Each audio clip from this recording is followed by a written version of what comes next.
folks, welcome back to Kdog's Weekend Movies. Now, unfortunately, don't have any movies this weekend. This has been, currently it is Labor Day weekend, and of course, life has just been kind of busy for me, and plus this is the weekend before my birthday. I turned the big 40. Thank you. I'm officially an old man. But yeah, this was kind of the past few weeks have just been busy trying to do other activities and trying to do some stuff. So I just haven't had time to sit down and watch movies, and so that's the downside about this, is I can't guarantee you whenever I'm going to get a video out. Plus, I've been doing something very, very special. Well, I'll go into it eventually later on, because I just been rethinking about stuff, and well, anyway, well, I'll get to that topic next. But however, did manage to get me some birthday gifts to myself. I did go to a Barnes & Noble, and that still sells, that actually still has a DVD section in the store, and got some Criterions. I know it's after the 50% sale, but I couldn't help myself. So we got The Awful Truth, classic film from 1937, directed by Leo McCarey, starring Irene Dunne and Cary Grant. We have Franco Zeffirelli's Romeo and Juliet from 1960. Was it 68? Yeah, 68. Classic film. I remember seeing this years and years ago when I was a freshman in high school, actually. And the strange thing was that we were, not only were we reading the play of Romeo and Juliet, but we watched this simultaneously, and once that was completed, then we watched the 1997 Baz Luhrmann, 96, 97, whenever that came out, Baz Luhrmann version with Leonardo DiCaprio and Claire Danes. But I think we were watching this simultaneously because of how faithful it was to the book. I mean, it was literally set in the medieval times, and with so on and so forth. But however, I did not know that this film was very controversial for the time. But we watched it. We watched it in freshman high school. So and it's not rated, but it was very controversial at the time because the young actress in the film, Olivia Hussey, she was a teenager. I mean, well into her teens, but still a teenager and a minor. And there is a scene now. It's not gratuitous, but there is a scene where she, if you know the play of Romeo and Juliet, there is a crucial scene between the two lovers. So, matter of fact, the picture's right there on the cover, and that Criterion chose for this release. But yeah, it was controversial because the actor here, who was Leonard Whiting, playing Romeo, and Olivia Hussey playing Juliet, but Leonard was an adult. not too much older than her, but he was in his adult years, and she wasn't. But continuing on, we have another classic film, The Lady Eve, with Barbara Stanwyck and Henry Fonda as well. Preston Sturges film. Yeah. Well, I just better just set those down in my chair. And we have Cary Grant and Jean Arthur in Only Angels Have Wings, a classic Howard Hawks film. I do love me some Howard Hawks as a director. And then finally we have Jules and Jim, which is a Francois Truffaut film. And of course ever since Close Encounters, I've been kind of turned on to checking out Francois Truffaut's movies because I had no idea who he was after watching Close Encounters. But then you look who it was. Oh, he was this French film director who completely revolutionized the French film industry, called it the French New Wave, with him and Jean-Luc Godard. They create the new French New Wave. Now, this one I got at Walmart, and it's the recent addition to the Planet of the Apes saga, and it's Kingdom of the Planet of the Apes.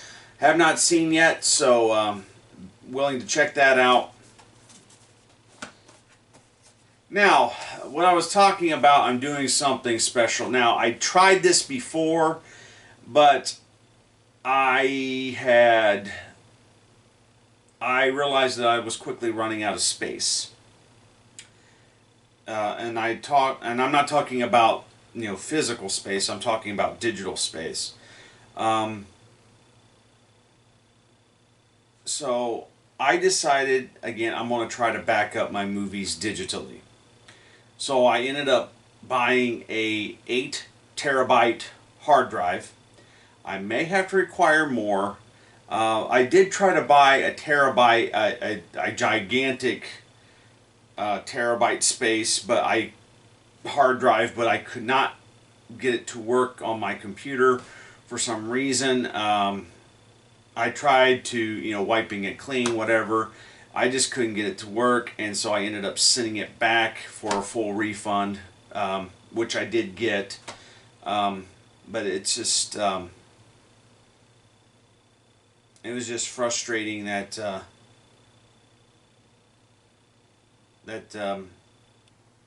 it's difficult to back up your movies, and so I'm starting with 8 terabytes right now. It very well possibly could need more, but that's a lot. Even 8 terabytes, that's a lot of space because I have a lot of movies. I could literally host my own movie channel.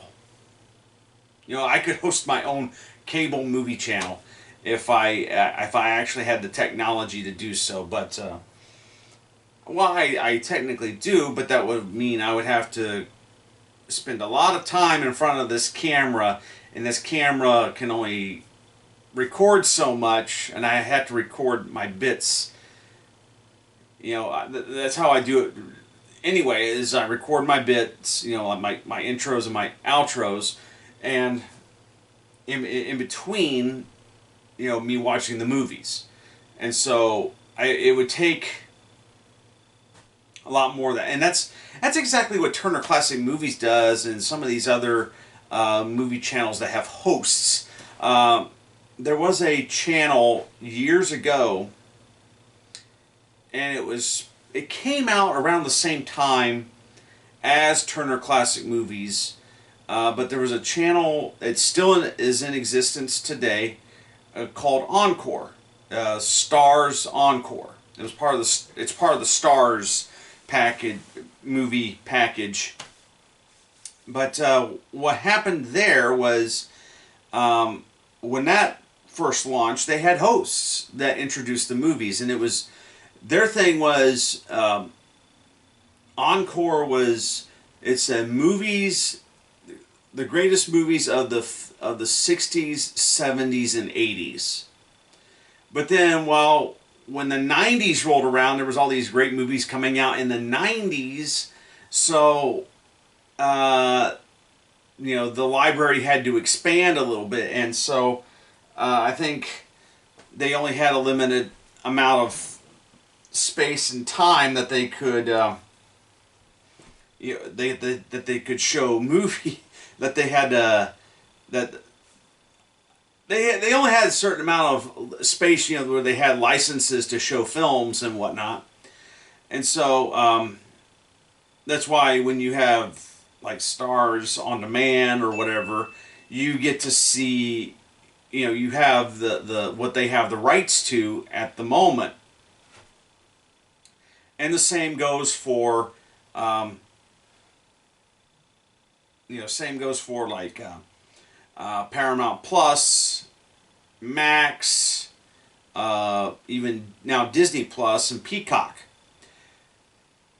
But yeah, I'm looking into backing up all my movies digitally. And the trouble is, so far the trouble is how long it takes. Blu-rays take forever. They take at least a couple hours to rip. DVDs are about an hour. And the software I'm using is a purchasable software. I'm not going to say the name or plug it because I don't have any. I'm not going to endorse it because, and I'm going to be honest with you, is that I'm going to be honest with you in the sense that, I'm against piracy, but the thing of it is, I'm not going to, yes, I'm making digital copies, but the thing is, I'm not going to redistribute this. That's where they get you, that's where they want to get you. They want you to purchase this movie every single time. Whatever format it comes on. And I've done that a few times. I've purchased different editions and whatever. But the thing of it is, I own this disc. I don't own the contents. And that's why you don't see me showing the movies or whatever. Because I don't own them. I don't own the rights to the movies. But at the same time, I feel like, I could host my own movie channel. Because I have enough movies to do so. But I'm going to let you in on something like those, even like the streaming services or your cable TV channels, such as HBO or Turner Classic Movies or Encore or Stars, Paramount Plus, you name it. They cannot just up and show whatever they want. Now, obviously Max and HBO, that's owned by Warner Brothers. And so they will have pretty much all the Warner Brothers library available to you. Now, sometimes they do pull movies off and because of space. And so now, obviously, if you're getting it, they have sometimes they have like seasons and movies where they'll put like certain movies out, or they'll promote those movies, during times of the year. Like right now we are at the end of summer, we're entering into fall. So guess what? They're going to try to promote more of the like thrillers and scary movies and whatnot. And then come Thanksgiving, it'll be more Christmassy type movies. So those will get pushed. So yeah, it's just but with me backing up, I can pull out, obviously I can pull out all these discs, but I can pull out these discs, put them in my Blu-ray player and watch them at any given time. Now here's where the reason why I'm backing up, because I have found in a few cases where I've had to replace, I've I've had to replace DVDs or upgrade them to Blu-ray because, or even the Blu-ray has gone bad and just have to get another one. But anyhow, I don't want to say I can't exactly say that they've had disc rot, but something has gone wrong with the DVD and or Blu-ray, and it will not play, it will skip, whatever. I found that out with a couple of as I was converting my James Bond movies. There was 2 titles in particular that, and they were similar editions, and I bought them at the store. I did not buy used copies. They were the newer versions. I mean, in the shrink wrap and everything. So they were literally brand new discs. And it was the titles, it was the Bond movies, For Your Eyes Only, which I replaced and upgraded with the Blu-ray, and the other one was The Spy Who Loved Me. And I wasn't able to find a Blu-ray, but I was able to find an exact different. I was able to find a replacement copy of that specific version. So, but yeah, I mean, and I alphabetize all my movies in my DVD shelves. If I was to take my camera, which I have done in the past, and just pan through what I have, I alphabetize, and I try to put movies within certain groups. That's why some of them would appear out of alphabetical order, like say, for example, Batman. If you show my Batman movies, not all of those are named Batman. So you have movies like The Dark Knight or The Dark Knight Returns. It's not called Batman The Dark Knight or whatever. It just says The Dark Knight, but we know it's Batman. And it was part of the Christopher Nolan Batman trilogy, which started with Batman Begins, then The Dark Knight, and then The Dark Knight Rises. But they still go under Batman, because it was Christopher Nolan's take on Batman. So I've been busy doing that.